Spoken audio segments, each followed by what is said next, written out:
Eh bien, salut à tous les amis, j'espère que vous allez bien. Écoutez, moi ça super. Aujourd'hui on se retrouve pas pour une vidéo actualité, mais on se retrouve pour une vidéo avant-match pour le match de ce soir entre le Barça et les Ganes. Bon, c'est plutôt l'inverse puisque le Barça joue à l'extérieur. Donc du coup, pour ceux qui connaissent pas tout simplement ce style de vidéo, qu'est-ce qu'on va voir, etc. C'est très simple, on va tout simplement voir un petit peu les compos probables, on va aussi voir les formes des équipes, les derniers matchs. Bon bref, on va quand même pas mal traiter le match de ce soir. Donc vraiment, si vous connaissez pas, prenez place, n'ayez pas peur les amis, prenez des popcorn, etc. Parce qu'on va vraiment se régaler. D'ailleurs, juste avant de lancer la vidéo, n'hésitez vraiment pas à vous abonner. Vous le savez, on tente les 50 000 abonnés. Et comme je l'ai dit, c'est vraiment un objectif qui me tient à cœur. Donc on n'hésite vraiment pas. Donc là maintenant, j'arrête de parler, je vous embête pas plus. Intro et on commence à parler du match, quoi, tout simplement, quoi.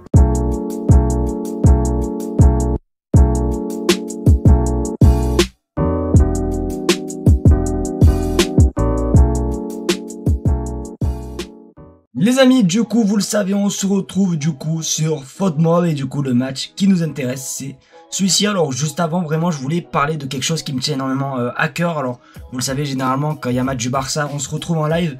Et à vrai dire, c'est vrai que ces derniers temps, il y a vraiment personne et en fait, je perds vraiment beaucoup espoir sur les lives, etc.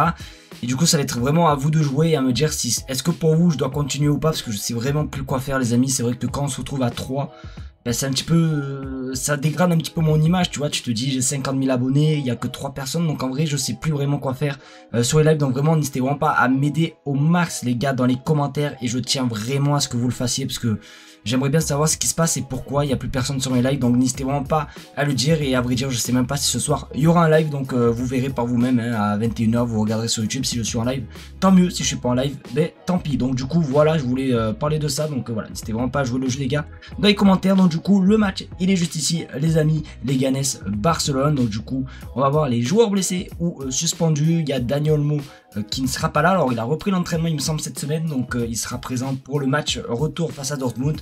Ensuite nous avons Marc Bernal, logique, Marc Casado, logique aussi, et Marc-André ter Stegen qui est aussi bientôt de retour. Et du côté de les Ganes, Borna Barisic qui n'est pas là, et Henrik Franquesa. Donc comme vous pouvez le constater sur la forme des équipes, c'est totalement différent au nôtre. Alors le Barça c'est 4 victoires, 1 match nul lors des 5 derniers matchs, tandis que eux c'est 3 défaites, 1 match nul et une victoire. Et on va pas se mentir qu'ils sont voilà dans 4 matchs sans victoire les Ganes. Donc le Barça doit faire le taf les amis. Donc ils ont perdu 3-2 face au Real Madrid, et ils ont fait match nul face au Osasuna dernièrement. Ensuite, un petit peu à propos de ce match les amis, donc le match sera à suivre sur Beansport 2 pour ceux qui se demandent les petits potes. Donc voilà pour cette partie là. Ensuite classement, alors voilà, on va aller voir un petit peu le classement. Le Barça logiquement premier les amis. Alors on aurait pu avoir 6 points d'avance si on aurait gagné le match face au Real Betis Séville la semaine dernière.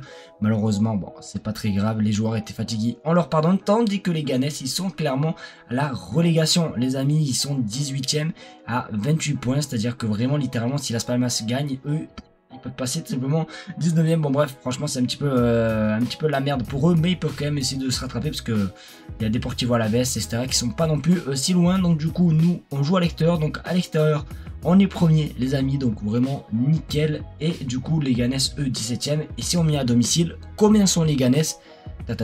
Les Ganes sont vraiment 17e, donc que ce soit à l'extérieur ou à domicile, ils sont nuls à chier quoi.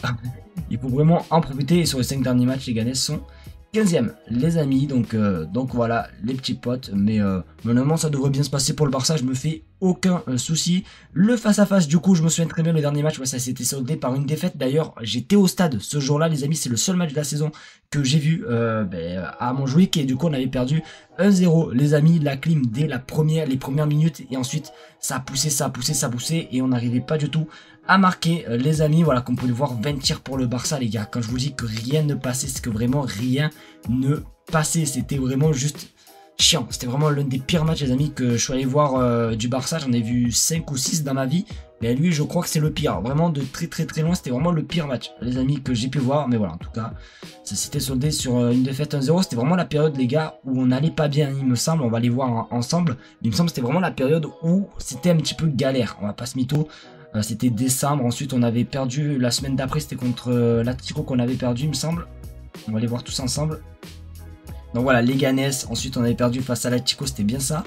Ouais bon bref, c'était quand même assez compliqué, hein. On va pas se mytho, hein. Le mois de novembre et décembre on a vu un petit peu la petite la petite chute. Et après, voilà, là c'est 2025. On peut voir, il n'y a aucun rouge. Et ça, si c'est pas magnifique, ça, si c'est pas beau, ça, regardez-moi ça, magnifique. Rien à dire, les amis. Donc voilà, en tout cas, c'est quand même assez cool, les petits potes. Donc on va aller tout simplement retourner sur le match. Hop les, juste ici. Dans le face-à-face, donc voilà. Alors après, généralement, le Barça, hein, c'est 8 victoires et 2 victoires seulement de Leganés. Ensuite, pour parler des meilleurs buteurs, comme vous pouvez le constater, ils sont juste ici. Et c'est simplement Lewandowski, forcément, du côté du Barça, avec 25 buts, les gars. Hein. Je sais pas si vous vous rendez compte, je sais pas quel âge il a, il doit avoir plus de 36 ans, je pense. Il a quel âge 36 ans, ouais, c'est ça. Et il est quand même encore à 25 buts, les amis. Cette saison, c'est quand même assez exceptionnel. Tandis que le meilleur buteur du côté de Leganés, c'est Rabat. 7 buts, les amis. Et 4 passes décisives, les petits potes. Après, il a joué beaucoup moins de matchs que Lewandowski, mais c'est quand même plutôt pas mal. Bon, c'est pas à la hauteur de Lewandowski, mais quand même... Attention à ce genre de joueurs. Donc pour vous parler un petit peu de mon prono, alors je tiens à dire aussi, j'espère de tout cœur, et après je vais arrêter d'embêter, j'espère vraiment de tout cœur que Hansi Flick va faire tourner, parce que forcément ils sont aux portes de la relégation. Le prochain match, c'est le match retour face à Dortmund, donc j'espère quand même que Hansi Flick va un petit peu remanier l'équipe, et j'espère vraiment de tout cœur voir un petit peu Ansu Fati un peu plus longtemps que ce qu'on a vu face à Dortmund, puisque Dortmund il est rentré pour 5 minutes. Là j'espère quand même le voir au moins une quinzaine de minutes, ça serait plutôt pas mal. Donc du coup voilà, c'était vraiment le petit truc que je voulais dire. Et du coup pour enchaîner et pour finir sur cette analyse, pour mon prono les amis, je vois une victoire honnêtement quand même du Barça 4-1. Les amis, je vois une victoire 4-1, donc n'hésitez pas à vous à jouer le jeu dans les commentaires et à me dire votre prono, etc. pour voir si vous êtes des bons pronostiqueurs. Mais en tout cas vraiment je vois que le Barça va gagner pour moi quand même assez facilement. Après s'il y a un petit peu de changement, on va peut-être le sentir, mais le Barça ne devrait pas galérer, en tout cas j'espère. Donc comme j'ai dit, donnez-moi tout votre avis les gars dans les commentaires. En tout cas c'était vraiment une belle analyse. Les amis, c'est déjà la fin de cette vidéo, j'espère qu'en tout cas elle vous aura plu, c'est le cas. Comme d'habitude, n'hésitez pas à me le faire en mettant un maximum de pouces bleus, à partager la chaîne YouTube et surtout également vous abonner. Comme j'ai pu le dire dans l'intro et comme je vous casse les pieds tous les jours, on tente vraiment les 50 000 abonnés, c'est vraiment un objectif les gars qui me tient vraiment à cœur. Donc merci en tout cas à tous ceux vraiment qui le feront, vous êtes juste des craquitos, je vous aime très très fort. Si vous êtes restés jusqu'à la fin de la vidéo, parce que je le fais jamais en avant-match, mais écrivez B les gars dans les commentaires, au moins ça prouve que vous êtes restés jusqu'à la fin de la vidéo, ça prouve simplement que vous êtes des craquitos. Donc j'attends vos commentaires avec impatience, surtout j'espère qu'une victoire du Barça. Et on se retrouve tout simplement, voilà, comme d'habitude ce soir pour un nouveau live entre le Barça et les Leganés. Ciao les gars!